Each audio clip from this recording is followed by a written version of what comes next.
Good morning mga kayamite! So for today's video nga ay maaga ko nagising kasi nga mag-jogging ako. Kahit masamang pakiramdam ko, gusto ko pa rin mag-jogging kasi nga gusto kong pagpawisan. So ngayong araw nga mga kayamite, kasama ko mag-jogging ang aking kapatid at ang aking pamangkin. Kaya sabi ko magayak na rin sila para hindi pa mainit habang nag-jogging kami. So ngayong araw nga ay maaga rin nagising sila ate at ang kanyang mga anak kasi si ate maaga rin ang pasok niya at ang kanyang mga anak naman ay may exam daw sila. Nagtaka nga ako kasi kahit Sabado may pasok sila, yun pala may exam sila. At nga, kabihis na nga sila at ready for to go na. Ayan nga pala ang aking mga pamangkin at si ate, yan ang kapatid kong babaeng nakadalaw. So yun nga, nakabihis na nga sila at maya-maya pa umalis na nga kami. Kami nga pala pinakahuling umalis sa bahay kasi sila ate nauna na kasi nga malaya pang pinagtatrabahoan ni ate. Nung lumabas nga kami ng bahay, medyo madilim pa. At syempre nagbaon na rin kami ng tubig kasi last time nung nag-jogging kami wala kaming dalang tubig. Kasi nga akala namin may Gcash sa 7-Eleven, yun pala walang Gcash, not available. May Gcash naman sila, yun nga lang hindi nga lang available. Medyo maliwanag na nga nung dumating kami ng Sandoval Bridge. Diyan nga pala kami laging dumadaan pa, lagi kami papuntang Argovia kasi nga medyo malapit lang dyan, hindi ganong kalayuan sa amin. Ayan, kung nakapansin nyo naman, di ba, medyo mainit-init na, hindi pa pala, kulay blue pala yung langit, oh my god. Ayan mga kapatid ko, nag-video-video rin sila kasi pang reels daw, tsaka pang may din nila. At pagkarating nga namin ng Argovia, ay agad kami nag-warm up. Binag-warm up po mga kapatid ko, tsaka pamangkin ko, kaya baka mabiglang katawan nila, baka mamaya sumakit ang mga legs nila. Siyempre, nag-warm up na rin ako. For my legs. At maya-maya nga, nung nag-start kami tumakbo, naghahanap kami ng mapaglagyan ng aming tumbler. At habang naghahanap kami ng mapaglagyan ng aming tumbler, ay nakita namin may mga nagzuzumba. Kaya napag-desisyonan namin, iwan namin sa harap ng mga nagzuzumba ang tumbler namin kasi for sure walang kukuha nito kasi nga may mga tao. At maya-maya nga, nag-start na kami mag-jogging. At sinabi ko nga sa kapatid ko, pag after na maka 5 kilometers kami, ay mag-join kami sa Zumba para naman may pang-warm up din kami bago umuwi ng bahay. Kaya tara mga kayamiti, mag-jogging muna tayo, samahan nyo kami.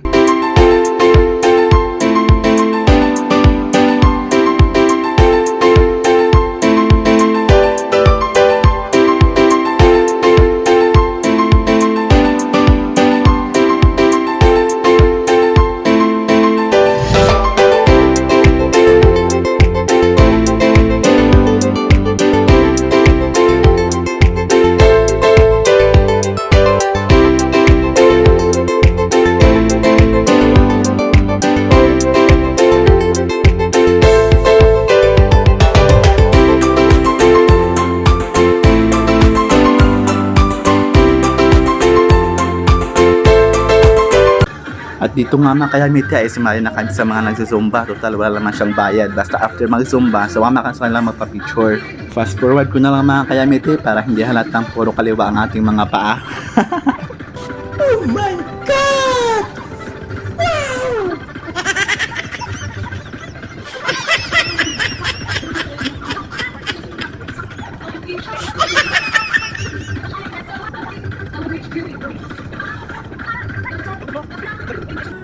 At dito nga mga kayamiti, patapos na nga ang Zumba kasi medyo soft at slow na yung sound at yung moves. Siyempre, fast forward ko lang ulit para hindi halatang malambot. Malambot.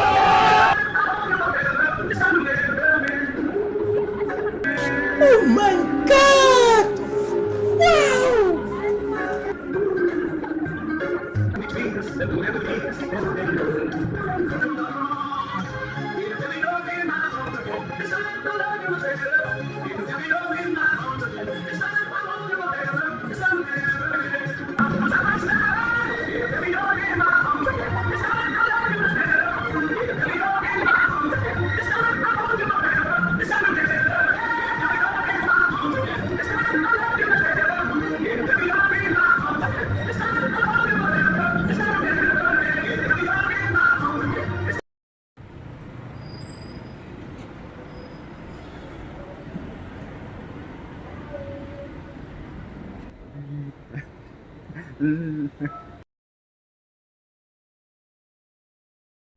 At ito nga mga kayamite, pauwi na kami. So maraming salamat nga pala sa inyong panonood. Maraming salamat dahil tinapos sa inyo ang video. Thank you!